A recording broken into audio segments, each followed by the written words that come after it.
Hi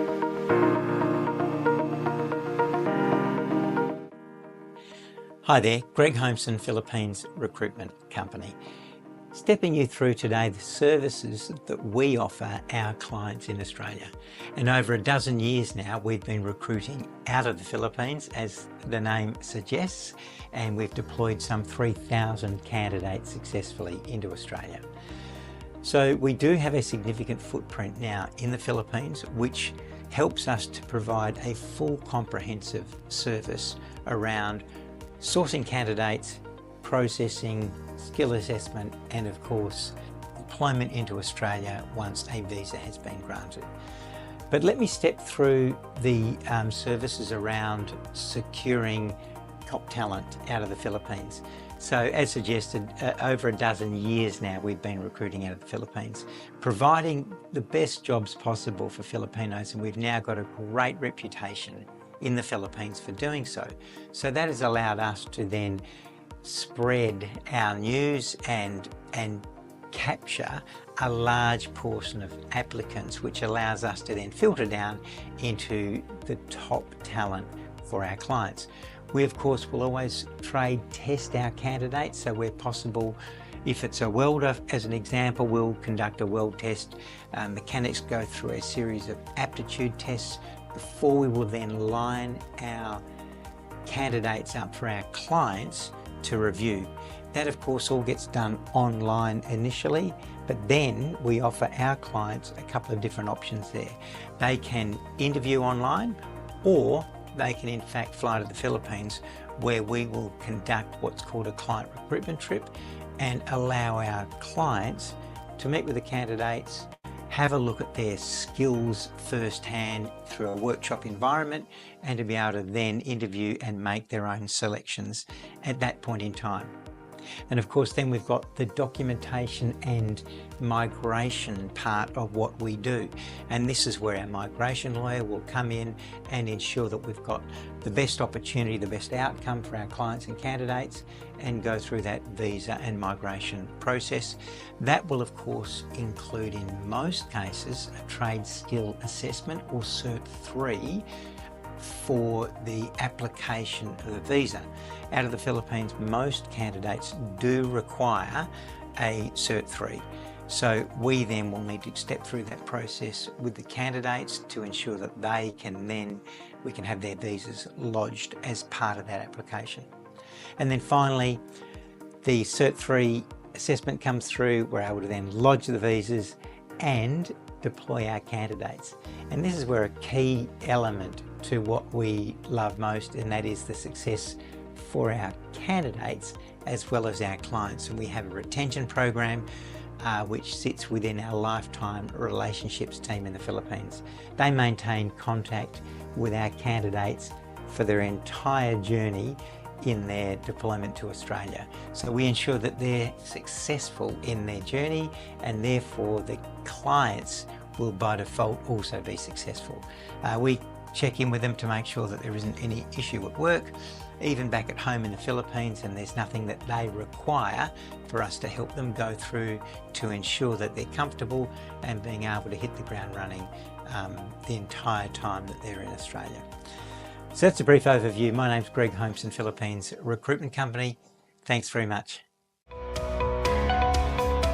TPRC is easy to work with. I didn't really do much. I just rang, and I've been dealing with Seska. I just wrote out pretty much the same ad as what I do. Gave it to Seska. She comes back with a bucket load of people, and we just go through them and see who we want to interview and who we don't.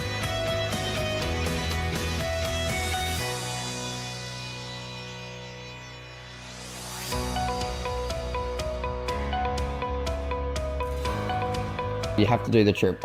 I'm very glad I did the trip, because the half an hour Zoom meeting compared to a full day watching them work and watching them do their stuff, they can tell you all day what they're good at and what they're not, but until you actually put it into practice, it's totally different. So it's worth the trip.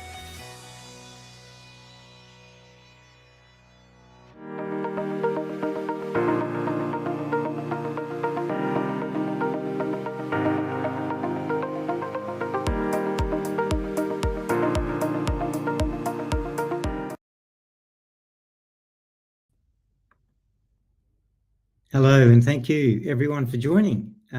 Fabulous to be here today on what we think is probably the first ever webinar specifically devoted to DAMAs and understanding them. So my name's Greg Holmeston, Philippines recruitment company, as you all know, and we're looking forward to getting in there and just making sure that by the end of this webinar, everyone's got a really clear view of. I've looked at all of the comments that people are looking to achieve through sitting through this, and it's mostly around fully understanding the DAMA and also about sourcing candidates. And so what we want to do is make sure that by the end of this, you've got all the information that you need to fully understand the DAMA, how you can access it, and also about a recruitment program out of the Philippines. So let's get straight into it. As long as I can drive this, away we go. So we will get underway. So what we're looking at, unlocking talent here. So the first stage of what we're going to talk about today is what is a DAMA. We'll go into some of the details around that, how we can, firstly, we'll start off with just overviewing the migration system. So to fully understand a DAMA, we need to understand the migration system, and then we can talk about a DAMA and how we access it. There's about 6 or 8 DAMAs currently active around the country, of which most of you people, I hope, are involved in. But there's plenty more coming on stream too. I think the government now sees that this is a great way, or local businesses see it's a great way to access additional skills. We'll talk about some of the challenges and obligations that go through with accessing a DAMA, fees associated with it, what you would need to consider as an employer when you're considering looking at whether or not a DAMA suits you, how TPRC may be able to help with this situation, what our process is, and then finally, frequently asked questions. We'll go through some of those towards the end, and then we'll give you the opportunity of getting involved in asking some specific questions. So to just overview who we are, this is our Perth-based team, located in Nedlands. There's a dozen of us here. There's a couple of Filipinos that we do bring down from time to time that are a part of the expanded office in the Philippines through our partner agency.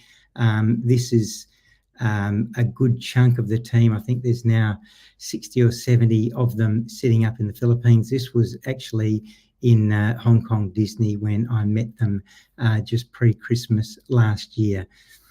So that's a bit of us. Now let's have a look at Department of Home Affairs and the migration system.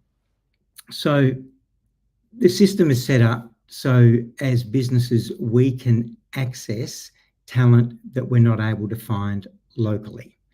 So if we're clear about that, we then go say, okay, the government then designates certain skills that we are allowed to tap into and use within that system.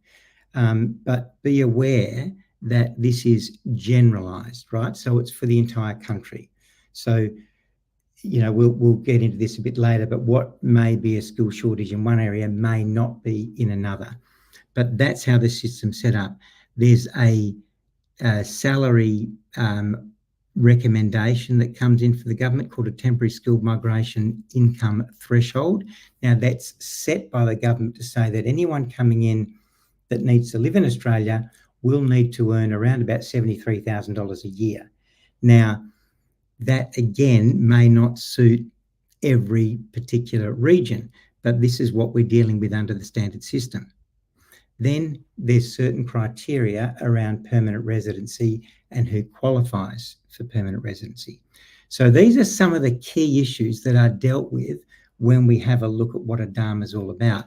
So the good news is that there are options. Now, before we get to the DAMA, the option with expanding what we need to include for our own business, the option that we use is what's called a labour agreement. Right now, labour agreements have been around for a long time. It's a separate piece of the DAMA. So if you're a business and can't find skilled talent, you can organise your own labour agreement with the government. And we've done plenty of these. So we've had clients that have needed truck drivers, fiberglasses, windscreen fitters and things like that, where we've been able to show a skills shortage in a particular area and they're not accessible onshore. So therefore we've put a labour agreement together, or a migration agent has, so the client can then access those particular candidates, right? So that's what a labour agreement is. Now, we get into what is a DAMA. Now, a DAMA is when you would find a particular area that is struggling to find certain skills within their region. Now, that could be for a variety of reasons. You know, it could be that local industry needs are being, or local industry workers are being deployed elsewhere. You could have a mine site nearby and that's sucking a lot of the talent out. It could be that you've got an aging population, particular location, and or there could be salary pressures that you're finding with the existing migration program. So unlike standard migration programs, DAMAs take into account the regional specifics and they can be flexible with an expanded occupation list, a more relevant minimum salary, English language requirements, and even age limits. So as a couple of examples, if we were to talk about a couple of skills that are already on the skill shortage list. So we've got light vehicle mechanics and cooks that I've used an example. With the government's minimum wage of $73,000, we might find that in some regional areas that this is just out of reach for employers to pay. So you might have light vehicle mechanics. These guys have all gone off to the mines. You can't source them locally, and the $73,000 per year is just too much to pay.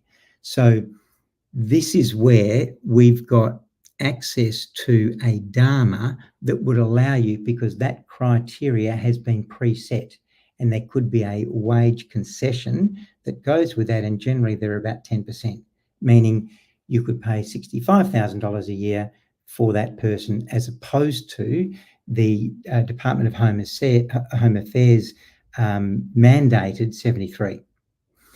In the other instance that I've got here, you could find that there are skills not on the list, like tyre fitters, truck drivers. And this is where, again, you might find that in your particular area that there aren't any tyre fitters or truck drivers, and therefore you're just not able to operate and you'll need to source from overseas, not on the list, but under a labour agreement, you can then access them. So then we move into accessing a DAMA. So a regional body has then gone to the government and said, in our area, we need this skills list. So the list is put together. It could be the Chamber of Commerce. They will have been around and asked a lot of questions around businesses in town, and they've put together a list and a recommended salary, which may be a concession to what the government's mandated. So then the designated area representative, or the DA is what they call them, would then need to endorse the employer. So the employer speaks to the DA, and the DA would need to endorse that business, confirming that they live and work in town and they're part of the community and they can't find the skills. So that's the first stage. Then the employer needs to register their own labour agreement. But the great thing here is that the labour agreement, the terms and conditions, salary, skills list, has all been predetermined. So you can then access that skills list and wage concessions because you're part of that DAMA. So you would then, or the employer would set up their own labour agreement sitting underneath that DAMA. So that then allows, once that's been approved, that then allows the employers to lodge candidates underneath that DAMA with those concessions or expanded occupational list. So what we talk about next is whether or not this is the chicken and the egg. So do you go and get yourself set up to source candidates through a DAMA, or do you find the candidates first? Now, we've had an interesting scenario recently where a client has been, a new client now, has been sitting there with the ability to utilise a skill underneath the DAMA but couldn't find anyone, right? So if you want to utilise a DAMA, make sure you can source the candidates first, because we'll go into costs a bit later, but it is it's a costly process and it takes a lot of time. So, as I've got here, we sort of look at anywhere between 4 to 8 months. Once you add in the recruitment process of sourcing the candidates, going through the labour agreement, the whole process can be 4 to 8 months. To break that down, the DAR, depending on who they are and how they work, that can be anything up to a couple of months, and then that labour agreement process, 2 to 3 months. So then there are quite a few DAMA agreements throughout the country, and what we've got here is in Western Australia. We've got West Australia have actually got their own labour agreement, as well as different areas within WA. South Australia's got a couple, Queensland's got 2, Victoria's 2, New South Wales has 1, and the Northern Territory. So these are all set up and running now, and there are different rules that go with each one. So it's imperative that you speak to your local DAR to understand what's going on and what the terms and conditions of that particular DAMA is all about. But there are other areas, and if you're not in a DAMA area and you're needing to access candidates that aren't available on the critical shortage list, that's where you can get hold of a local community body like the Chamber of Commerce, who could be organising something like that for you. Some of the challenges, I've tried to simplify this, but I'm sure it's not really that simple. It is quite complicated and it takes time. Sponsors and employers, can find it difficult to source the candidates to fill the positions. Some DAMAs don't necessarily cover all the needs. So it is so important when the opportunity comes around to be involved in a DAMA, jump in, because this is where it can change the game for many businesses to be able to access people they wouldn't otherwise be able to do it. Also the TSMIT concession, right, so the minimum wage, which is the temporary skilled migration income threshold, this is where you can have those concessions. Now, not all DAMAs have been able to negotiate a concession. So it just, again, depends on the area and whether or not they've been able to negotiate that on behalf of their community. And also the cost, again, we'll get into that a bit later, but it's quite significant, the additional fees involved in setting yourself up with a DAMA. The obligations, once you're set up, are not particularly onerous, but setting it up, you'll still need to show things like you've been trying to source people locally, and that you have been unable to do that. That's all part of the criteria around your own labour agreement. Then it's just your standard complying with workplace laws. Anything to do with monitoring and compliance through the DAMA agreement, they're all pretty minimal and comply with all Department of Home Affairs rules and regulations when you're sponsoring someone from overseas.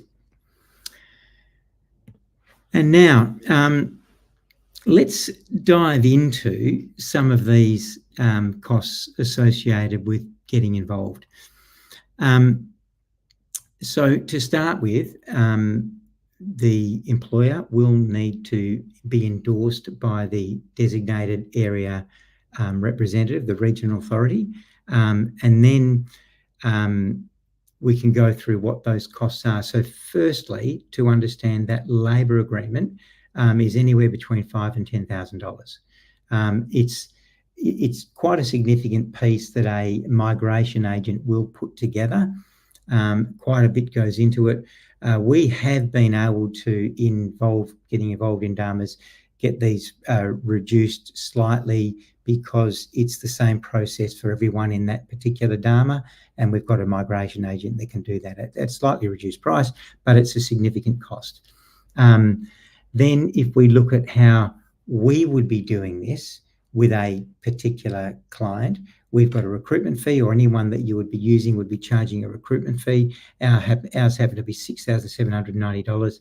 Then you've got processing fees, skill assessment fees, as well as things like Trades Recognition Australia, Cert 3 assessments that will have to take place. So for lodging visas with certain skill sets, like a mechanic or a chef, they will need to have a Cert 3 or Cert 4. Now, this is all something that needs to be done prior to candidates having their visas lodged. So that's all part of that cost base. The actual assessment, the Cert 3 assessment conducted by an RTO, can be between $3,000 and $5,000 as well, although the candidate can pay for that themselves. So that is part of one of the costs that could potentially be passed on to the candidate, but they may need help to get that done to start with. Migration fees, a migration agent will charge around about $5,500 generally to lodge both the nomination and the visa. And then there's the other government fees, Skilling Australia Fund, which can be $4,800 or $7,200, depending on the size of the company. It's actually, for the smaller companies under $10 million, it's $1,200 per year for the life of the visa paid up front, or $1,800 per year for the life of the visa paid up front. And you will generally lodge for the, for 4 years if you can. Some categories are 2-year visas with the option to renew, so it would be only half that, but of course that then comes along with additional migration agent fees again when they are to be lodged. So you would generally lodge them for the longer period of time that you can. So all up, it's about a $30,000 investment. So it really is a significant chunk of money that you will need to get a return on when you're considering taking this on. So the way I see this is a client will need, a sponsor or an employer will need 2 things really, really clearly. You need to know that the candidate has the skills. And secondly, you'll need to know that they're going to stay. Now, a point on that is that just because you're sponsoring them, it doesn't mean that they are obligated to stay with that sponsor for the life of the visa. So, that's an interesting one. When someone spends so much money to bring someone into the country, it is so important that they stay because there's just such an enormous investment. And technically, the candidates can leave. So that's, that is a real challenge. And we have a lot to do with how we can mitigate any of that risk, and I'll get into that a little bit later. But they're the 2 things that a client will need. So how we then do that is that we provide our clients with a couple of different options. So we'll go through an entire process of pre-screening, and again, I'll get into this a little bit later, but at the end of the day, we've got a lineup of candidates, and what you don't want as a employer is to not know that they've got the skills. So we do highly recommend that clients fly to the Philippines and do their own testing. But we will have done our own pre-screening and testing and all that sort of thing as well. So, we have half of our clients will do the interviews online and select that way, but where possible, we encourage our clients to go to the Philippines to do the testing themselves. Our retention rate through our process is around about 98%. So we work really hard to ensure the success of the candidates. And we've got a retention program that comes through our lifetime relationships team in the Philippines. And they are there all the way through the journey for the candidate. And we have no hesitation in saying that we care more for the candidate than we do the client. And that is, just to make sure that their journey is a successful one, and a byproduct of that is that the client will be successful. So, that's a big part of what we do to ensure the success of the candidates. So, what does your business need? How long have you needed talent? These are all the things that are going to be considered. We have had a slight softening in the employment business in the last sort of 3 to 6 months. But as far as, our clients and what we see, it hasn't made any difference to the skilled shortage. It could be that some unskilled people are now looking for work, and that unemployment rate's gone up slightly, but we're not seeing anything different from our clients. So the skilled shortage has remained pretty much the same. And so we're finding that our clients are not having any shift in what they're finding is still difficult to find quality candidates. One of the big things that our government's doing is spending an enormous amount of money on infrastructure projects. So, that in itself sucks up a lot of the workforce, and that's continuing on. And, one of these things that works in opposite is the fact that as the economy may soften, the government tends to ramp up infrastructure projects, and these projects all need skilled tradesmen. So, this is one of the challenges. So we find that over the journey, a lot of our clients would very rarely say there wasn't actually a time when I wasn't looking for anyone. So that may ring true to many of you. My comment at the bottom there is, what will change? We say that this is a process that takes time. It's comprehensive, it's expensive, but it works. And, with a 98% retention result, it is something that our clients can certainly rely on once they've gone through this process. So what we do is in working with the DAMA, we can at any time become involved, help you with your local designated area representative in your area. We can assist with setting up the labour agreement, which will be done with an external migration agent, but someone that we've been working with labour agreements, so they know what they're doing. And hopefully we can get into a bit of a more of a cookie cutter process whereby we can reduce some of those fees for our clients. And then we of course work through the visa and nomination process. We also have our own migration lawyer. So we employ a migration lawyer separately to the 2 migration agents that we use. And that is to just ensure that we do give or provide the best advice that we can for our clients, and really fully understanding the best visa option for them and the candidates to ensure the long-term success. And so we've got our own in-house migration lawyer that's part of our advisory to ensure that we create success for both our clients and our candidates. One of the things that over a dozen years in business, we've now deployed 3,000 Filipino candidates into the country. And it's one of those things that we guarantee. We guarantee the success through this journey. We have a guarantee of 2 years. And our reputation in the Philippines has gained an enormous following for us through our partner agency, which allows us to source the top quality talent available in the country.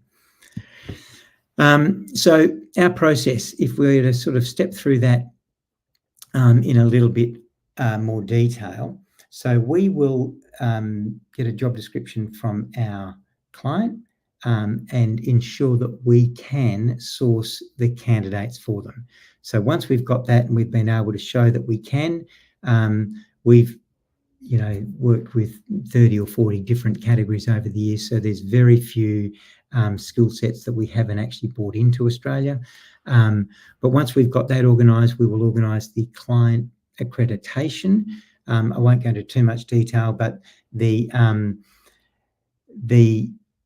Philippines government has a requirement that any business around the world will need to be accredited with them for an employer to employ Filipino. So that's part of our process that we set up right from the very beginning.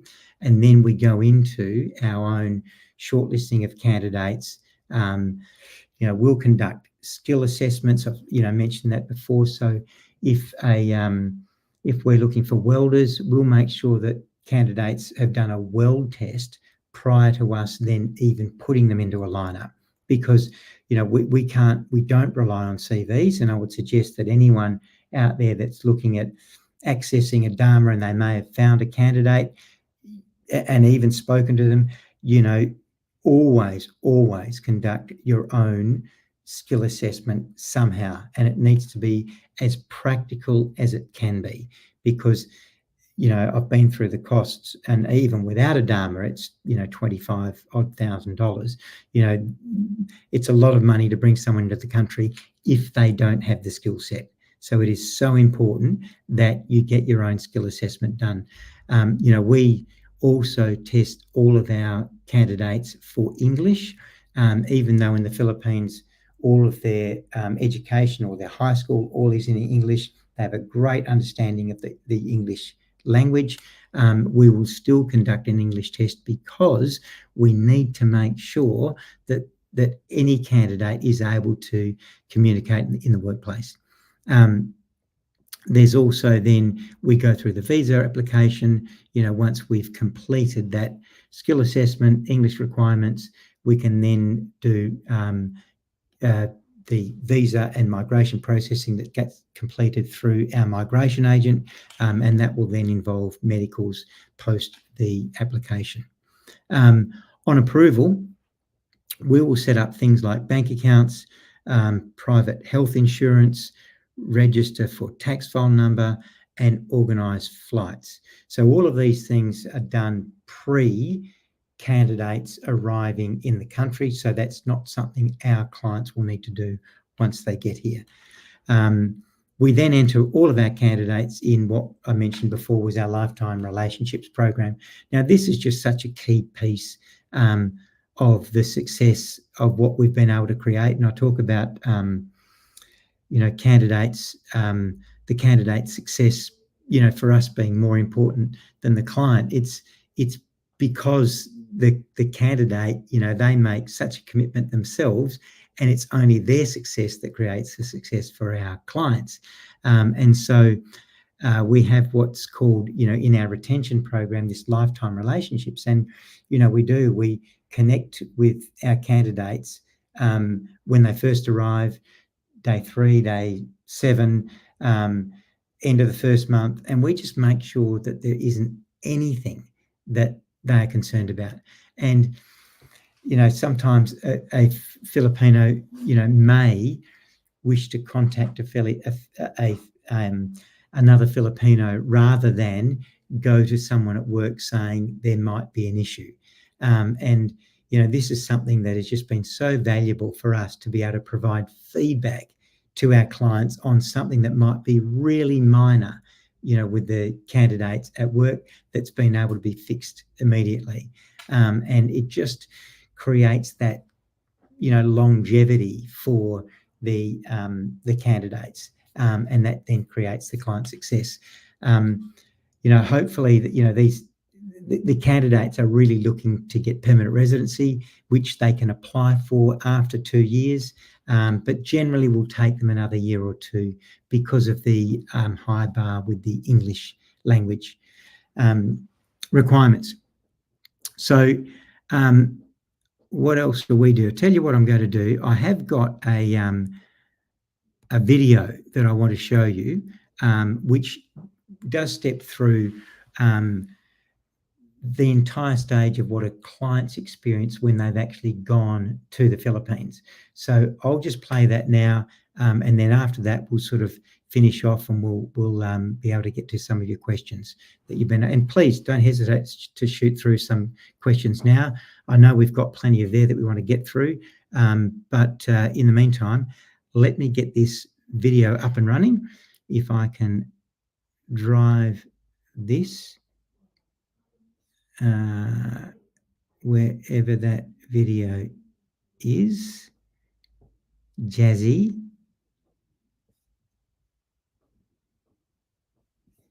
Let me go back.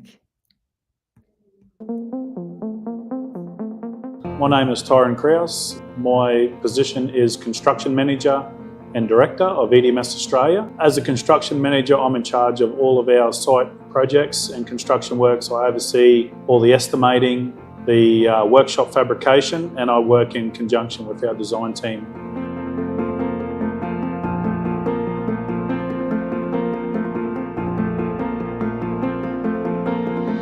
We've come to the Philippines to look for a specific set of skills with pressure welding. Why did we choose the Philippines? We have some Filipino workers already in Australia, and we have found them to be extremely hardworking, good work ethic, and very loyal and committed employees. So we'd like to build on that skill.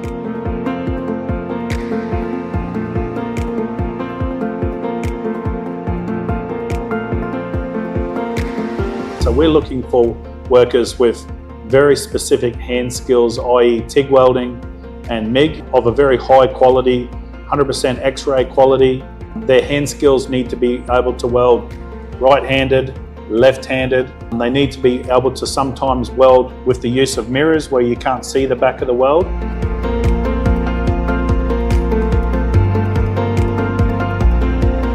The candidates that TPRC has put together through us are definitely highly skilled. We are, as I said, chasing a very unique set of skills, and TPRC's presented us 15 pressure welders, and so far we're looking for 5, and I'm very confident we will find 5 out of the 15. The TPRC process has been a very streamlined, seamless process for us. There was a request that we provide what we're chasing specifically, and they were requested to provide us some candidates. The TPRC did a very good job providing us candidates. We've been here since Monday.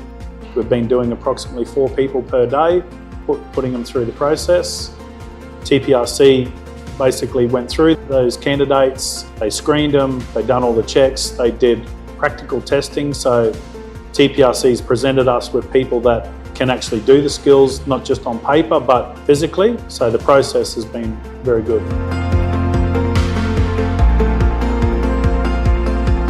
So TPRC was first introduced to us through a local company in Townsville, and they let us know that TPRC was the company they chose to bring some labour into Australia.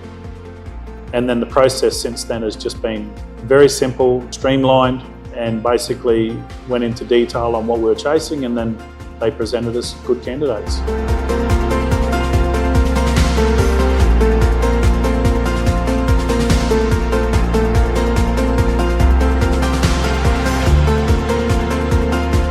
We will be highly recommending TPRC as a business. They've made the process very simple, and we would highly recommend that to other people within Australia looking for Filipino labour.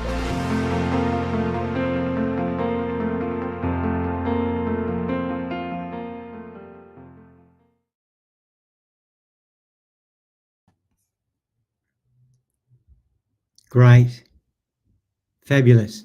So I just thought that was a great example of what we do when it comes to making sure that we've got candidates that are going to be successful when they arrive. And you can tell with what that process is all about, that there is just, it's just so important to not leave a stone unturned when it comes to this investment and getting a return. We will go through that ourselves anyway.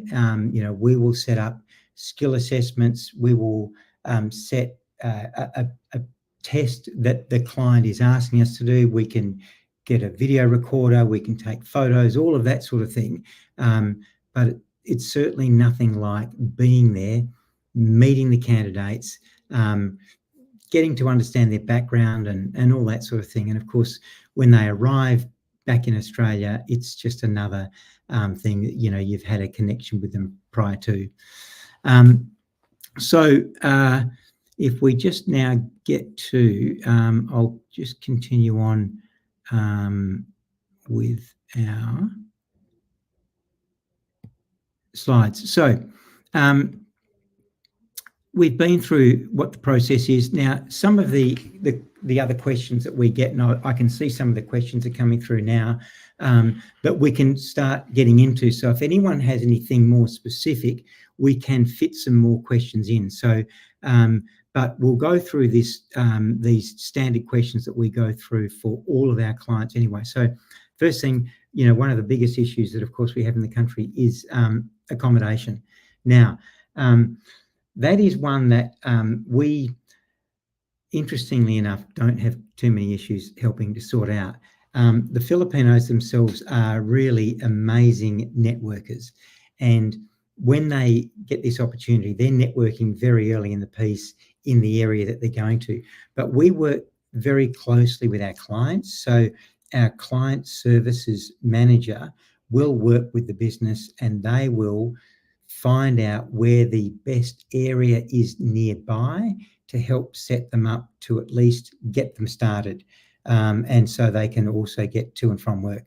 And it may be that the employer does organise something themselves for a couple of weeks, but the Filipinos just network so well. If they haven't set something up before they get there, it's certainly done, within a couple of weeks of them getting there. And all they want's a room in a house. They don't want to rent their own house. What they want is to be able to earn money, send it home, and create a better life for their family. And that's just a huge part of their motivation. So that also, I think, is one of the great advantages for bringing Filipinos in. They don't want family to start with. Family will come later, so they're looking to share.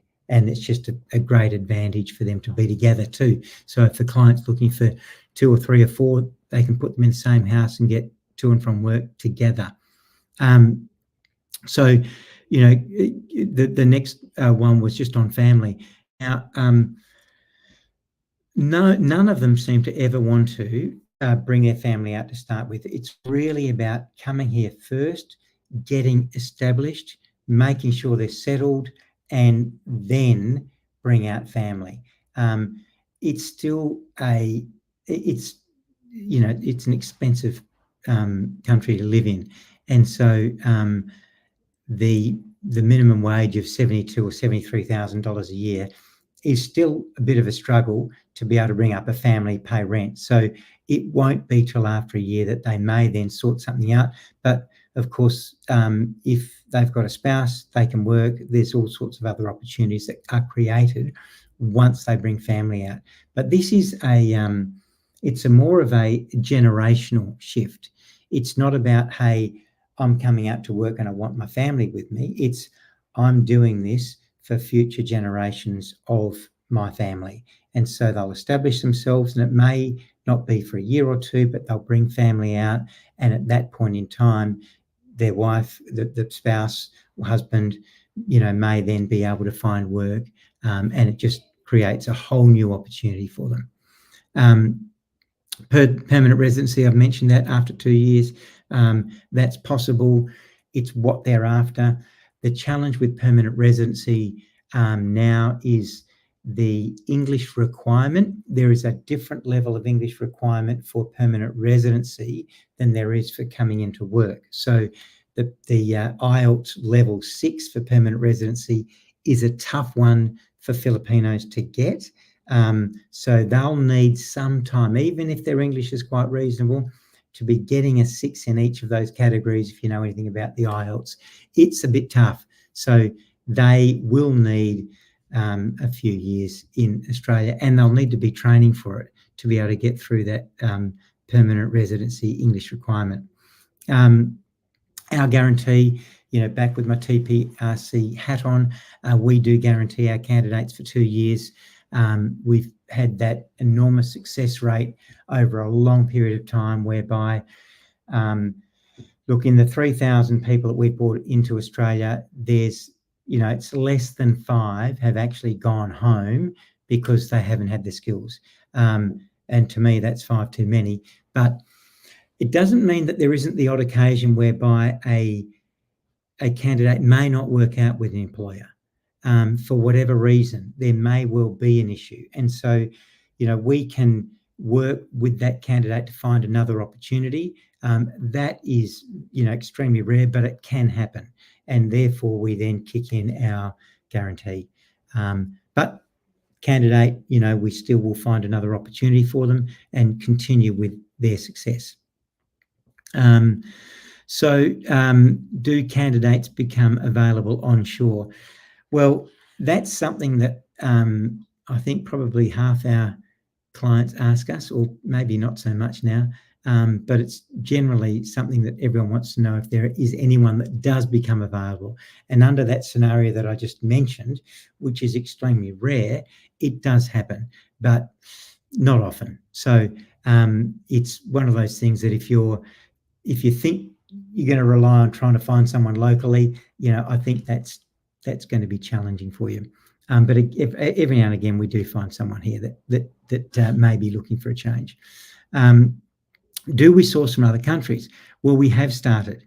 Although we're the Philippines recruitment company, we have now opened up a channel out of Africa. So there could be specific skills that someone's looking for that we can't source out of the Philippines for whatever reason. There's certain criteria around our migration process that makes it challenging for Filipinos to come out. And an interesting dynamic here, I guess, is the fact that the Cert 3 skill assessment is required out of the Philippines, but it's not out of certain countries in Africa. So that's quite an onerous piece, and therefore it may well be that other candidates are more able to come out through other countries. So that's something that we dive into and, again, find the best option for the client depending on what it is that they are looking for. Other categories, well, there's pretty much, we've got a country up there full of skills, and they relate so strongly to what we need here. But we've brought in, somewhere in the vicinity of 40 different categories over a period of time, from accountants, engineers, a lot in the blue collar space, a heap of chefs and cooks, as well as metal trades, mechanical trades.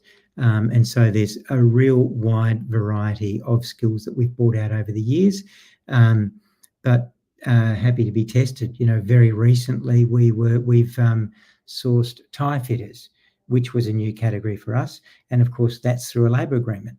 There are a couple of the DAMAs that do have tie fitting on their skills list. So we've recently completed that in the Philippines. So again, happy to be tested on anything that you may be finding a skill shortage for that is in your DAMA agreement. So finally, what if you are not in a DAMA area? Well, that's a challenge. If there is a skill that you're looking for, you're not in a DAMA area, start one, get one moving. There is, you've got a local chamber of commerce or shire or whatever it might be that will be able to rally in and organise this.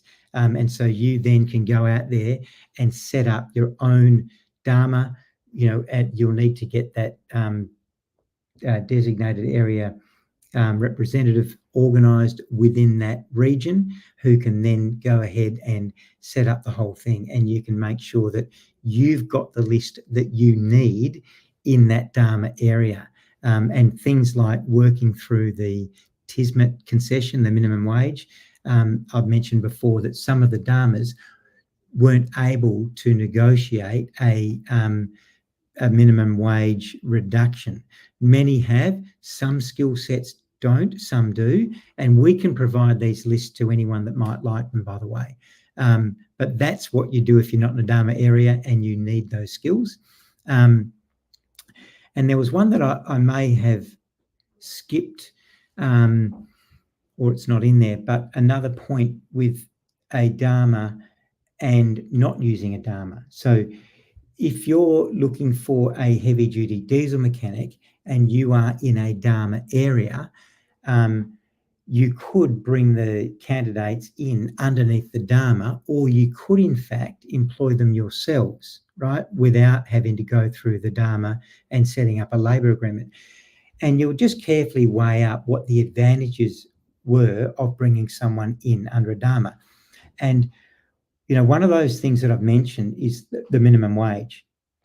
Now, the minimum wage is only a minimum wage for bringing someone into the country. It's not a minimum wage that you pay someone, right? So got to be really clear about this. It's what candidates need to be paid is what you would pay someone doing the same job. And we need to provide evidence of that. So here's an Australian doing this job and they're earning the $65,000 a year as a cook or a light vehicle mechanic, and they're sitting in this DAMA where they've got the concession. But if you're bringing in a heavy duty diesel mechanic, the minimum wage for a diesel mechanic may well be higher than the TISMET. So it could be $72,000 a year or $75,000 a year. Therefore, there would be no advantage on utilising the DAMA, right? So you would just go through your normal process of migration under your standard business sponsorship, your own SBS, and working with that to bring your skilled talent in. So then I've just got a couple of questions here about the accreditation piece. Now, that can be quite challenging for people to understand. So this is quite specific to the Philippines. And what's required, as I mentioned before, was that the Philippines government requires every employer around the world to be accredited to them. They need to agree to certain terms and conditions of employment and stick with them. Now, the interesting thing there is that the agency that's used in the Philippines that we need to register with is actually responsible for seeing that the candidate is treated in the way that they were accredited, right? So there's a lot that goes on with this. The Department of Migrant Workers is set up to protect the welfare of Filipinos going overseas. And so this is a very big part of ensuring that that happens. So a Filipino cannot leave the country without an overseas employment certificate, an OEC. And the only way they get that is with the accreditation of the employer associated with the agency that they're going through. And from that, with the visa, they'll produce an OEC which will allow them out of the country. Otherwise, they can't actually leave the country. So the accreditation process just involves us working with the client. Documentation needs to be signed, agreeing to certain terms and conditions of employment.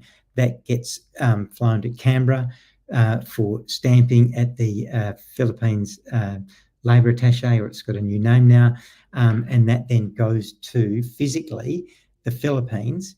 They don't use electronic versions. It physically goes to the Philippines for approval and sign off with the DMW for each client to then be able to bring in candidates from overseas. And just a little bit more, I've been asked another question, just more about that minimum wage. And I know that the TSMIT is something that a lot of people will come and say the minimum wage is lower than what the TSMIT is. The standard wage, sorry, the standard wage that they're paying is lower than what the minimum wage is that they need to pay candidates. And outside of DAMA, there is absolutely nothing that can be done about that. The real challenge there is that the program doesn't work, and that's where the only chance of a labour agreement comes in, because you're not able to pay anyone less than the minimum wage that the government has said you need to pay people, and that threshold is determined by what it would cost someone normally to live in the country. But it's, again, the country's a big country, and it doesn't cost you the same amount to live in one area than what it does in another. And there are labour agreements out there that have been able to negotiate some amazing TSMIT concessions. And one would be the labour agreement set up for aged care. That's $52,000 a year. So it is possible, but that was really quite unique. But generally speaking, the TSMIT concessions will come into a DAMA, and that's the only way of being able to access that. But outside that, there's nothing more that anyone can do to be able to do anything about the minimum wage. And so that's a wrap for us at this point in time. So unless anyone had any last question, I was able to get through all of those last questions that people shot through. If there's anything else that you might like to know, please shoot that through. The only other thing that we could do, if anyone is now interested in the lists, we've got the lists of concessions for each DAMA area that I mentioned before. So if anyone would like to access that, shoot me an email and I'd be very happy to provide that for you. I think we're going to drop that in the YouTube, so you'd be able to access my email. Shoot that through and we can provide you with each DAMA area, the lists of the skill sets that is on there, as well as what concessions go with which categories. And so my personal email is greg@tprc.com.au. So feel free to shoot me an email. And that's a wrap. So thanks everyone for listening in. I think 90% of you stayed the whole journey, so I reckon that's incredible. So thank you once again. We will send you some confirmation and a little bit of other information once this is wrapped up, but feel free to shoot me any question that you may have when we've got this wrapped up. Cheers. Thank you.